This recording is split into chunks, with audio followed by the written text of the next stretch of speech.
landscape of the European Union, look at the timeline of major legislative developments, and review the most important directives in the field of sustainability reporting.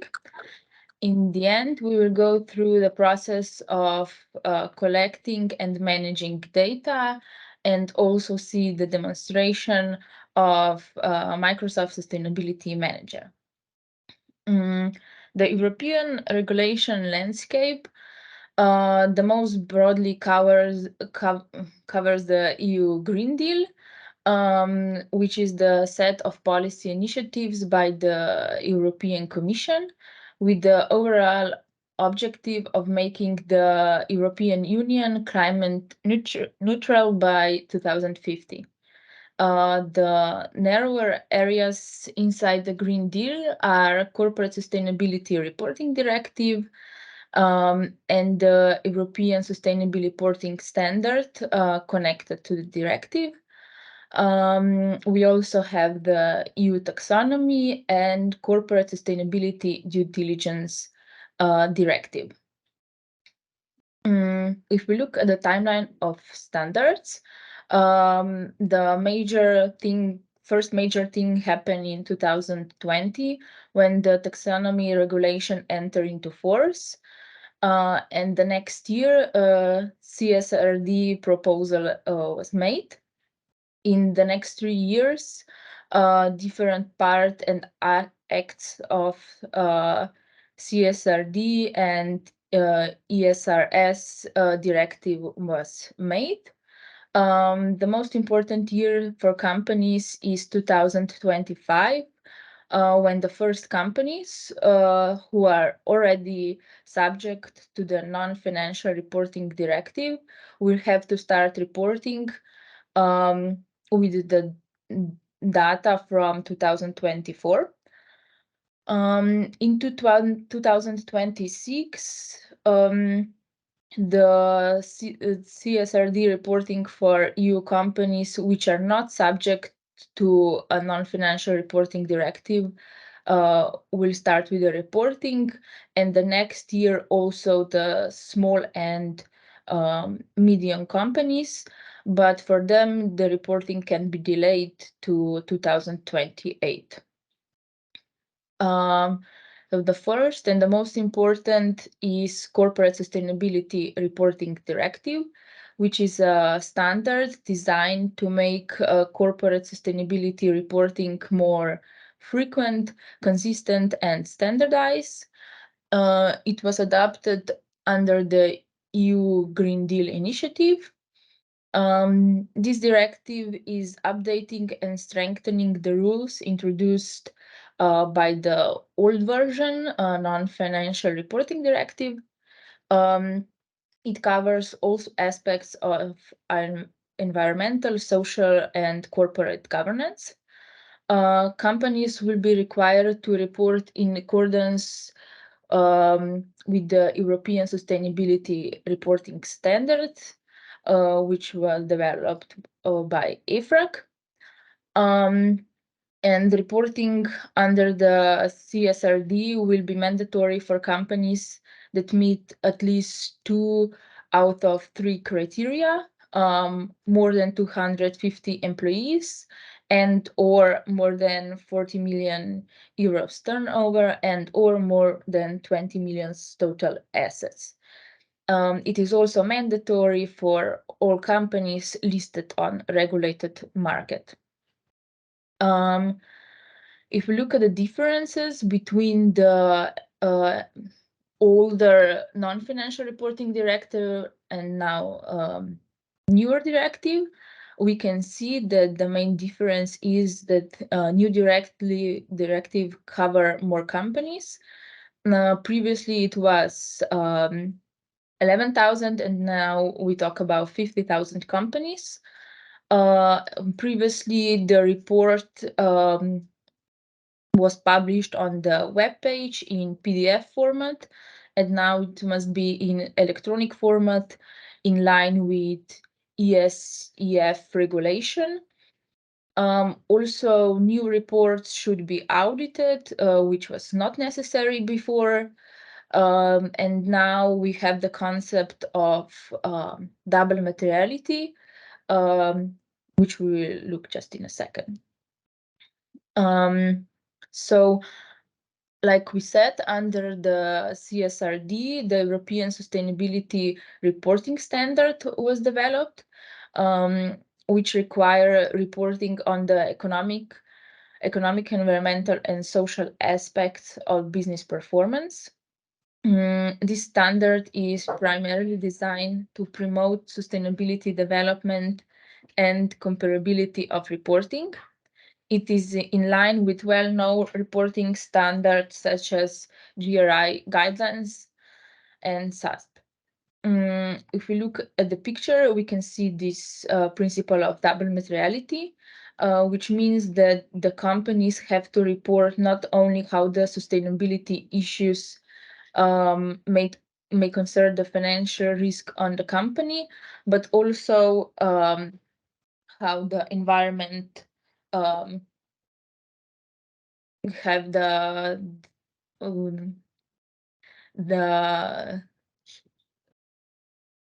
aspect on the company. Current status of the sustainability reporting standard is that first package of standard is out, and the final standards are planned for adoption in June 2023. If we look at the structure of the standards, the first, we need to report on some basic disclosures, like general principles and general disclosures. Then we have some specific topics covering the environmental and social aspects, and also the governance aspects. And the third aspect is sector-specific standards, which are coming later this year. Companies are also required to follow the EU taxonomy, which is a classification system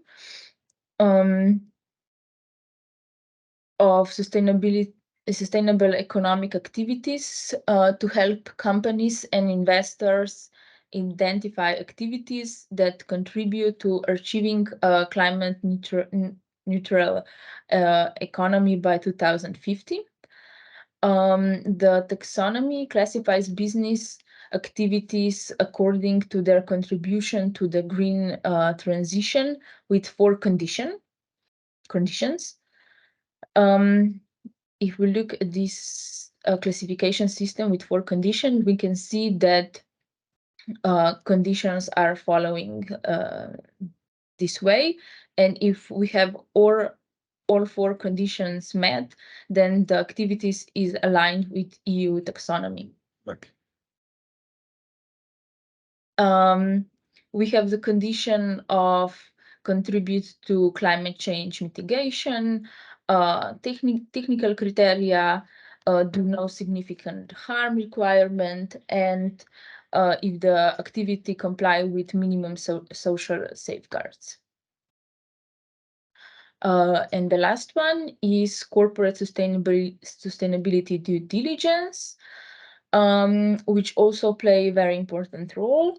From companies, it will require to carry out environmental and human rights screening and due diligence through their whole supply chain, including direct and indirect suppliers, their own operation, products, and services. The EU due diligence directive will cover companies that are run as public limited companies, limited liability companies, regulated financial companies, and insurance companies. Small and medium-sized enterprises do not fall directly within the scope, but are affected indirectly, as they will have to report certain information to their partners who are larger companies and fall within the scope. Now we will look a little bit more about the data. Okay. So this is one of the most important aspects for companies. So how do you define your sustainability strategy? How can you gather your data? How can you validate this data, analyze it, reporting on it, and so on? And let's just briefly, I will try to be as short as possible. Let's see what we are doing at our company, and then let's see what Microsoft is doing and offering right now. So mainly if we start with definition of sustainability indicators. One way is to just look the CSRD, ESRS, GRI, all of the, let's say, most important and famous standards. The other way, which is also, let's say, adequate for you would be, besides this obligatory in the future standards, to also go with your standards, which means the things that are most important for you, your areas of growth and your progress from different part of fields. Once you define these areas, you can also start analyzing them and compare them within the sectors and cross-sectoral data. Um, the other part, which is also important, is data collecting or data gathering, which is finding the right data from multiple sources and ensure that this is reliable data, accurate data, and of course, at the end, that it's trackable and traceable. These are one of the two most important parts on any ESG data you will have in your future. You will have to prove that you didn't basically made up this information. If you collect the right data, then you can start to prepare the data for reporting and gathering the key data and findings and formatting this data into the right model and so on. And at the end, of course, you validate the data, you eliminate any errors, and you publish this data and compare it and communicate it with your stakeholders, with internal company politics, and so on and so on. So let's see a really simple architecture. On one side, you've got your company's operations, right?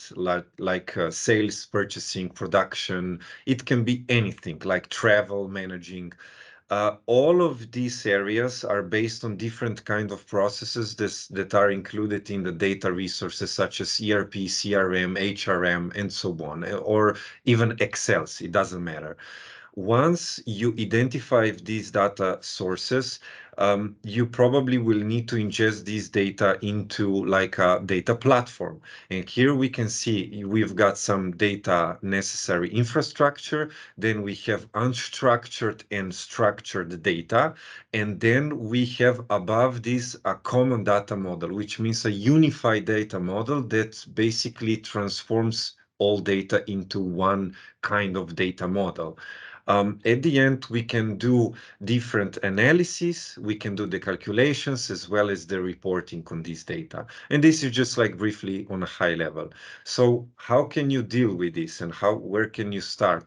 One is to start with sustainability strategy, and out of there, you need to follow it with basically the data management strategy, which means that you need to provide, let's say, a plan for your company for the data collection.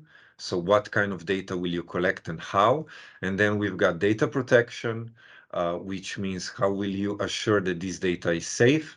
Then you need to analyze this data, and then you have to have the option of collaboration of this data through different departments and different employees, of course. And this collaboration accesses you the control over these data. At the end, which is one of the most important part, of course, is the expertise. You need to know what you are doing, because it's not always just about people, but it's also about the technology and the processes with which you are dealing with. So Maybe to check an example of how can you basically set up some indicators for you. We here for this example took the GRI, which is Global Reporting Initiative, that are, let's say, these are the most influential standards for all of the other European Commission directives. So it's quite important one. We've got few here. You just need to see what are the indicators from GRI, then you check the description, and then you need to identify which source is able to get you this data from, which means which department, let's say, and then which system, as mentioned before, on what frequency, and maybe you can set up the responsible person for it. And this is just, again, on a high level to start to build slowly a plan for managing this data. Another architecture would be this one. Again, this is really basic simplification, nothing less, nothing more. On one side, you've got ERP, HRM, all of kind of systems with multiple different data resources. And then you've got the extraction, transform, and loading, let's say, entity, and this could be our platform as well, of course. And this translates and transforms the ESG data into adequate unified data model. On top of that, you define these indicators in this data model, and at the end, you get some values out of it, and you show this value in Power BI, Tableau, Click, any kind of analytics tool, and you can get a result such as this. You can get like a dashboard with all of your ESG let's say activities and data and outputs and results. Something like that we will show you in this demo. Let's just look some brief notes regarding the Microsoft Sustainability Manager. Why Microsoft is doing this? Because as Maya already mentioned, there is going to be more than 50K companies that will have to report on CSRD, which means that also multiple and many small and medium companies, because they are partners with the bigger companies, will have to report. We see that it's more and more important for executives to talk and do stuff regarding sustainability. Regarding investments is as well more and more important. We also see quite a big increase and growth in the sustainability bonds area and in the stock markets. And then, of course, we see like 43 plus trillion of economic opportunities. So it's not always just about being sustainable, sadly, but it's also about doing business. So a big question mark is on this part on how we can connect the sustainability activities and data that we have to a potential profitability of the company. This is somehow, let's say, the next phase of this that we are looking right now and today. So what are the main challenges? Well, for once, we can see that companies and our partners, as well as clients, have multiple manual processes, which is very slow, rigid, and you cannot do plenty of stuff with it. The other part is data, siloed data, which means that data is not connected. Data is basically all over the place at the company site, and they just cannot get like a consolidation of this data. Then, of course, already mentioned the standards. And then we've got the value chain transparency. We see that there is pretty much a big lack of transparency on one side. Then companies internally don't have an alignment, don't have a common culture regarding sustainable activities and so on.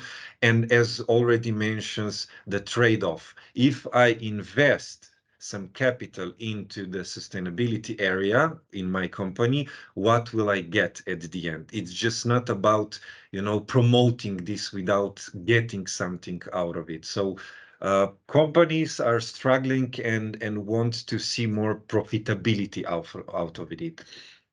So we have to connect it somehow. So we see here different type of emissions. And we will check what Microsoft Sustainability Manager as a tool covers. For once, we've got the scope 1, which are the direct emissions created through an organization's use of fossil fuels. This is like generators, trucks, or whatever you are directly consuming. And these are one of the most straightforward emissions that you are very tangible. It's not a problem with them. Then the second ones are the indirect emissions, which are subsumed under scope 2. And we're talking about electricity, heat, gas, whatever you're using for basically your buildings or other stuff, which is not directly connected to you. And then we have the last category that has 15 other categories, and this is again the indirect emissions, including everything from emissions associated with materials, buildings, business travel, employees, looking upstream activities. So whatever life cycle of the materials from the emission standpoint has been so far to reach our company, and down. Whenever we produced something and placed it on the market, we had the transportation, garbage, and consumers, and gas, and whatsoever, and these are the downstream activities. These are all emissions that are connected to our company, and we will need to track it, report on it, and somehow do something about it, and maybe reduce these emissions. So this is all covered in Sustainability Manager solution. The things that are not covered yet is the social part and the governance part from ESG. So we need a sustainable data estate supported by a network of APIs that enable these activities. But what does this mean? This means that we need a solution that can enable us different connectors to different data resources or sources and do something with it. And this should be Sustainability Manager. We've got on the bottom the infrastructure that we needed, then unified data within the same data model for mitigating or resolving different obstacles or challenges, mitigating risk, or maybe reduce our impact, or maybe meeting regulatory compliance stuff and targets and so on. And we see here different industries have different problems, different challenges. That's why this tool wants to aim at different pain points from different industries, not just general one for everybody, because this is just not going to be the unified solution for everybody. It has to be adapted by different industries. So what we do with this data, we set up an organization, then we get to the data ingestion, emission calculations, followed by insights and reporting. And finally, when we have these analytics, we can overcome it, or we can set up different goals and scorecards to reduce whatever we are producing. So we are mainly talking about data recording and insights, and then, of course, about some actions to reduce and break down these data silos. I don't want to be too long. The platform is basically open for different partners for seamless collaborations, which means that this platform Sustainability Manager has also embedded the teams within it. So multiple employees can work over this tool from different point of angles.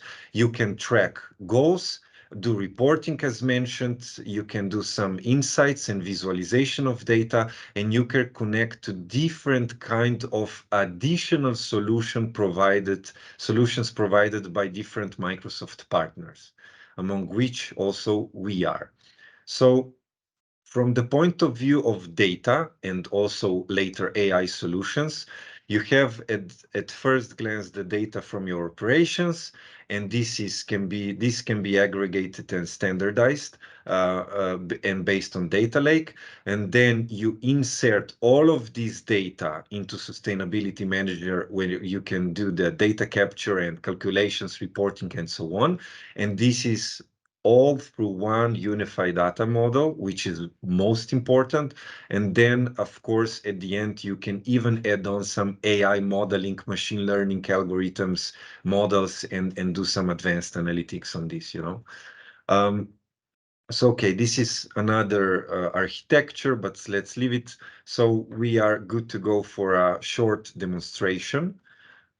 If you have any questions right now, or maybe if you have it later, you can just ask, or even better, you can maybe try to write it down in the message box. So Sarah, you can tell us if there are any questions. Otherwise, you can reach to us whenever you want. And maybe we can do one-on-one and discuss on how we can consult or help you with your sustainability strategy, your sustainability transformation, like in general, also data included, or just maybe some data stuff. We are always open to collaborate, especially we are very eager to learn more on this field, because on one side, I agree, it's a bit bullshit in many cases, but on the other side, we have to believe in it to do something about it. So we somehow optimistically see also many, let's say, good and positive potential in this area. So I hope you can see also this screen, the Sustainability Manager. Sarah? Yeah? Yes. Okay.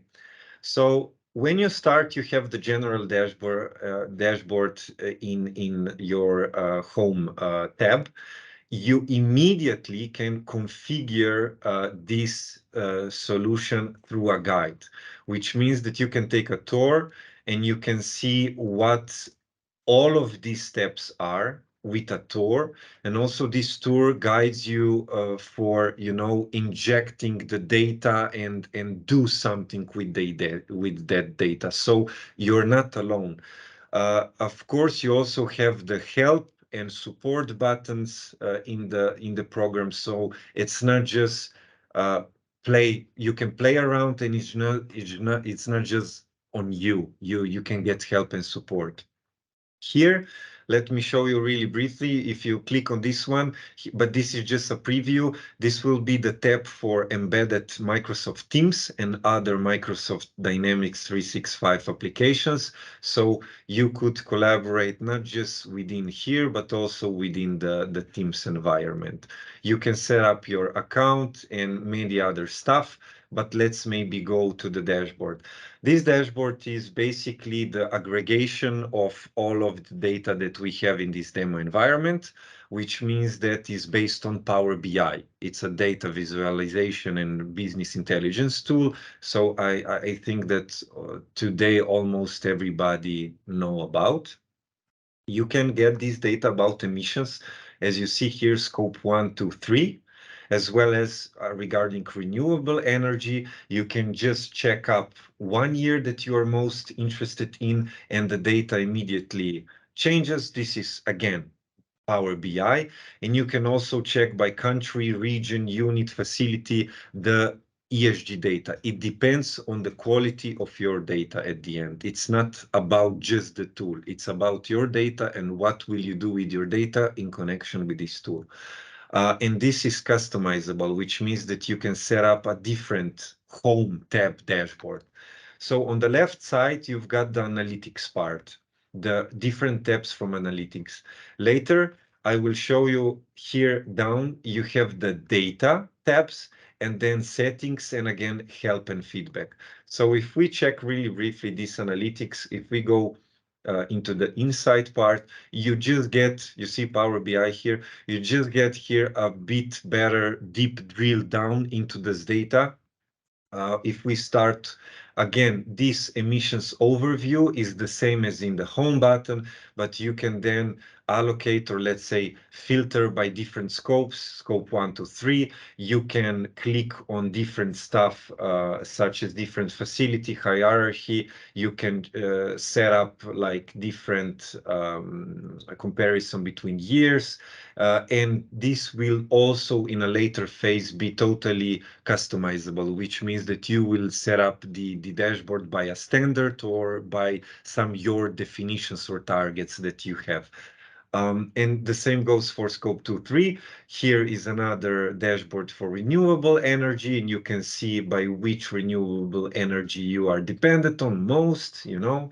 And you can see here by facilities, I can check like Contoso from different country, or maybe check up 2 of them, and so on and so on.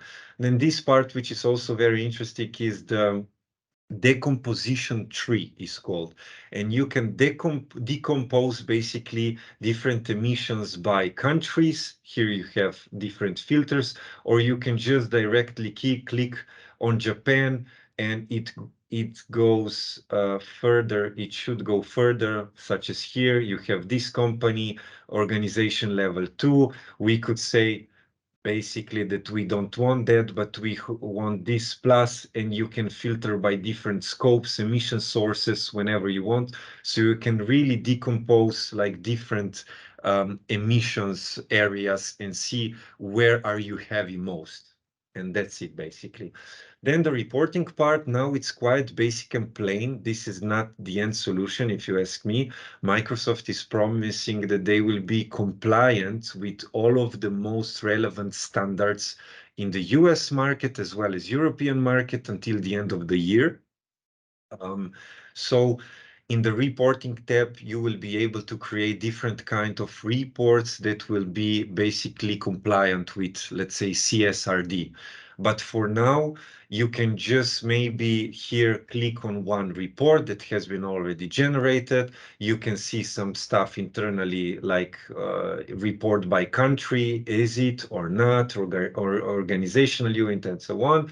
And then maybe you can see some history and compare it with different reports. And here up, you can deactivate this report, delete it, of course, save it, blah, blah. And then you can generate this report. And once you generate it, you can also download this report, and you can get it in the Excel version, which is not bad. You can do something about it, but maybe it's not the final, let's say, product that you are somehow hoping for. You know, maybe you are hoping for something that it's a bit more nicer in a PDF, and that's on and so on. And that's why we partners can also build Power BI dashboard as add-ons, from where you can build PDFs that are really nice for presenting for management or different kind of external presenting, you know.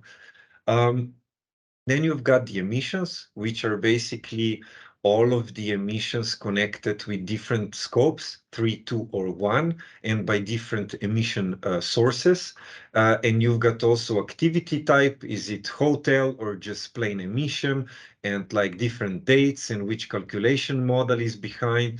And here you have even like methane and CO2 and different kinds of other emissions. So if we open one, I don't know, purchased electricity from scope 2, we can see what are the organizational unit of this emission, where is it, latitude and longitude, which country, what emission source here, the name, as well as the emissions. And this is the most important part. And you've got different kinds of options to ingest data. So one option is to manually ingest the data. The other one is file-based, which means you've got some data in a file and you just, you know, insert this data. The other one is connection, which means like connection with ERP software or maybe with some other tool that you are using. And then you have, of course, the pre-built connectors by Microsoft. So pre-built with Microsoft CRM or other stuff. And here you get basically for the purchased electricity, all the emissions by units. You know, you've got CO2, CH4, N2O, and so on, different kind of emissions. And you can also set up different emissions if you believe that different emissions are connected with this emission, let's say.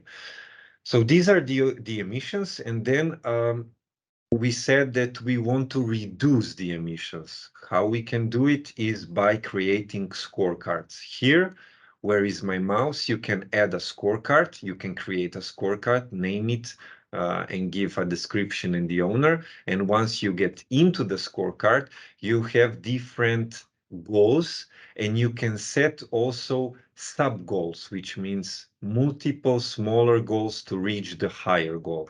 And here you have the legend, the status on different goals, on track, at risk, not started yet, and so on. And here we see the progress, 11%, and so on. So if I open one, we can briefly see that this is the target, the black one. This is our progress, which is more or less at the same level. And down below, you see the history, which means all of the history activities that has been somehow attached to this goal or to this scorecard at the end. So if we see maybe another maybe goal, it will be a bit better, reduce mobility or something like that. Here you go. You can see here this graph that here we went above our target, which means that you get a notification that here you are at risk. And this goal is to reduce mobile combustion emissions by 80% until end date, you see here, 2025. And by doing this, you can track the history of all activities and create different kind of records, scorecards, and goals. And I think that is quite cool, you know, at least to show the stakeholders within your company. And this is all the analytics part. This is, let's say, the most, I think, interesting part to see at the first glance. The second part, we've got data management part here and calculations. So in terms of data management, we've got data providers. Let's go first here. These are basically the data templates that you will get from different partners of Microsoft and Microsoft, as well as probably in the future, you will be able to create some data models. And here we have, just as an example, which is not the best one, we've got a connection type, we've got a description, which are emissions data by Azure usage. So basically, whatever your company is consuming in Azure from Microsoft, all of that data you can ingest through this model into the sustainability manager. So basically, it's a template that is reassuring that your model is unified and always the same. Then we've got data connectors. Data connectors are basically different kind of connectors, and we can try to create a new one. And I click new data connection. And now we have different data types. One data type is activity data. This is all of the data that is basically needed to do the calculations. And then the second phase is pre-calculated data, which means that you already received the calculated data, or you did it in an Excel or wherever in your company, and you would just like to upload it. And then the third one is reference data, which means this is not directly emission data, but is some data that is being referenced, and by doing that, enriched another data to use all of the data. Sarah, can you mute everybody, because I'm hearing some noise in the back, please. Of course, yes. Okay, thank you. So if we choose, just as an example, activity data, I would like to upload some data. Now I have to decide which scope of emissions, 1, 2, 3, upstream, downstream. And let's say that, I don't know, I want to go with our business travel. And I say next, and here I can choose a connector. for now, these are the connectors. We've got also other possible connectors, and Microsoft is adding more and more connectors. We are already open also for SAP for HANA, you know, and Azure Blobs and Spark, let's say here, Google Analytics, Salesforce reports. So Microsoft is quite open for all kinds of data. If we choose today, I don't know, just some simple Excel, we go next. Here, you have to choose one data from your browser. I think that I don't have any kind of Excel here to be used. No. But basically you get then as the next step preview. Then the solution asks you, do you want schedule the import or you want to do it right now, and then review and finish. And then you get all of these data into the analytics part, as well as here in the activity data. Now this part is basically the things that you have seen before. It's just all of the activity data by scope. Here you have connections and number of connections. We are at 0 right now. Here we have for business travels 1 created.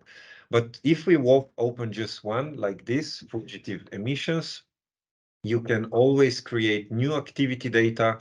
You can visualize all data or some data in a Power BI. You can email through a link to somebody. You can even do a report, Excel template, as well as use RPA, in this case, Power Automate, and you can create a flow, which means that basically some repetitive tasks that you are doing every day, basically, you know, it can be automized, which means that the robot is doing always the same repetitive task instead of you. And you can do 100 of these flows. So much stuff can be automated. Now, these are the activity data with descriptions and green gas emissions, quantity, and then we've got units. And then if we go further on, we've got different days, organizational type, facilities. So in case you have multiple facilities or, I don't know, 50 organization units, it can be decomposed, as mentioned before, to really granular data. If we just open one, we can see this data is quite raw, but we have for this organization unit, this facility, we've got wastewater treatment. This is the industrial process type, and here we've got the date and the most important part, quantity and unit. And this is necessary to be used for all data calculations. So I don't want to be too long here. This is in general the data management part. Now, if we go to the factory libraries, these are used, you know, to convert one type of data into another one type. And that's basically it. We can open which one? Business travel, electricity, business natural gas. We can even, I don't know, let's open the fuels. If we open the fuels, we've got, again, the general data, but if we go to emission factors here, you will be able to see different kind of emission factors that are basically under fuels, because we created it in this manner. And you've got subtypes, type, again, unit, quantity, and what type of emissions do we have here. And if we open again, let's say petrol, which is unit liter, you know, you can see that for each liter of petrol, in this case, we have this many CO2, this many CH4, and this many N2O of emissions. And these are the units of these emissions. And you can also add other emissions. So you can get really exactly the emissions based on fuel consumption for a car. And this car could be electricity car based, it could be fuel based, petrol-based or diesel-based. So these are libraries. Here you set up basically what emissions are produced from what kind of activities or what kind of consumption units. It's quite straightforward. Then these are calculations. We've got different kind of calculations, and you can always create a new one, and you can set then different kind of rules. But to be faster, let's really briefly look one calculation. I think that this was quite cool. So I don't know why, but I cannot edit this at the moment because I used to be able to, but nevertheless, you've got business travel. And when you go to business travel, in many cases, you also sleep in a hotel or somewhere. In this case, if it's a hotel, we've got a condition, and this condition has a function. Here we have the calculation function. And if it says no, there is no hotel, then we go directly just to measure the distance and distance units, and based on that, the emissions based on distance, and that's it. If it says yes, we've got firstly natural gas quantity here by accommodation type per night stay. And then we've got the report, the output of this calculation regarding natural gas consumption. And as the second part, we can get the second part estimate factor. The second one is electricity quantity. And you can get the electricity consumption and output here. So we can get basically all of the emissions by having one night in a hotel for a business travel that are coming out of natural gas and electricity. Of course, in a different calculation model, we set up the distance travel, which means how many CO2 and other emission factors did we produce based on, I don't know, 500 kilometers of business travel. And all of that uh, can be combined together in a calculation profile. You can set up a calculation profile based on different scopes. You can set it up on different areas. Here we have like upstream, this is from scope 3. We have mobile combustion directly from scope 1, fugitive emissions. You can do whatever you want because you can create it as many you need. And if we open just one, I don't know which one, let me try to, I cannot put this to the right, but okay, let me mobile combustion, let's try this one. If we edit it, we can see that we can do the calculation profile setup, and you can here add up different kind of activity data into one cluster. So they can be connected basically. And once you did this, you can preview it and you can see what have you done and all of the emissions that you have directly connected with these calculation profiles. So it's not maybe that easy, but once when you get used to it and you play around with it for a couple of weeks, it's quite straightforward. But the main difference with other providers and solutions that are being offered on the market is that here you can really do the calculations. In other areas, or let's say other on the market, other providers, for now, I'm just saying loudly, for now, are not able to provide you with calculations. At least we don't know of. So these are, let's say, the data part. And let's say last, we've got also in setting step here, you can set up your company profile, region mapping. You also have here different regions, and you also can embed different kinds of maps to have an overview of the world map. Let me see Robert? here. Yeah. Sorry, we have a question. What solution do we have for calculating the carbon footprint for products from bill of materials? So for this kind of stuff, we can set up just we can connect probably the bill of materials that is being held in the ERP, and we can connect it with this platform. And once the data is in our activity data, we can set up different libraries on that data, which means that if you produce a product, let's say, I don't know, a bicycle, you probably know how many emissions and what type of emissions are connected with directly just the production of that bicycle.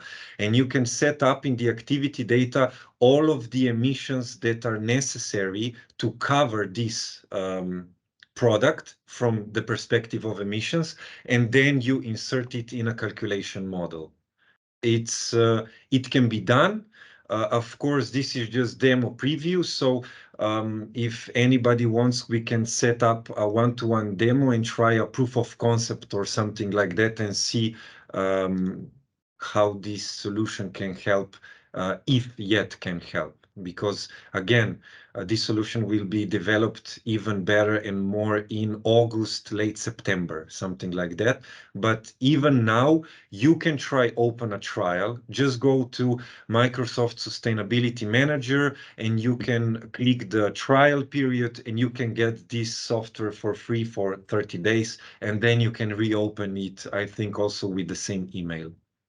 But bill of materials probably is a document that you can separately just ingest into the platform, as well as you can just do it through a connector. So you can connect your, let's say, ERP system with this solution. Of course, there should be some configuration. Maybe it's not just a matter of few clicks, but I'm sure that it could be done. And we would love to try it with you, if you get in contact with us. So maybe just to finish, regarding these data settings, we've got reference data. These are all data that are somehow relevant for you. In a later phase, you will be able to add different kinds of connecting data that helps you provide relevant, reliable emission calculations. For now, there is no option. And then you've got the greenhouse gases, which are all of the emissions, and you can create new ones here. You can add the emissions that are relevant for your industry, and then you can connect it to the libraries and insert it in the calculations, and so on and so on. And then last but not least, you've got the units. And these are the units by groups. So by area, assets, occupancy, energy, whatever you want, and you create new ones, So I don't want to be too long because we are, let's say, at the end. And of course, last, you can connect it. You will be able to connect this solution with the teams. And you also have as well the tour guide that can help you go through if you want to try it. And let's say that this would be it from our side for today. Maybe if any questions are still there, otherwise you can connect with us and we can have a short call one-on-one with you if you want. We have one question. Yeah, sure. I mean, it's being typed. One sec. Okay. I'm also able to see the chat. Mm-hmm. Is there a connector for MS Dynamics 365 FNO? Yes. And if it's not working 100%, it will in a matter of few months. We can see, just a second.